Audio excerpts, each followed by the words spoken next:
The nicest thing you've done for someone. 1. I came home late on a delayed flight and there was an old woman sobbing at the bus depot because no one was there to take her home.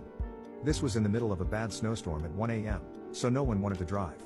I picked her up and drove out of my way to drop her off. Had to drive an extra half hour in the worst conditions ever, but it all worked out. 2. I switched from one type of insulin to another. After switching, I had about 30 vials of Novolog left over that I didn't need. We had a guy come out and do electrical work on our house, and I saw that he wore an insulin pump. I asked him what kind of insulin he used. He said Novolog.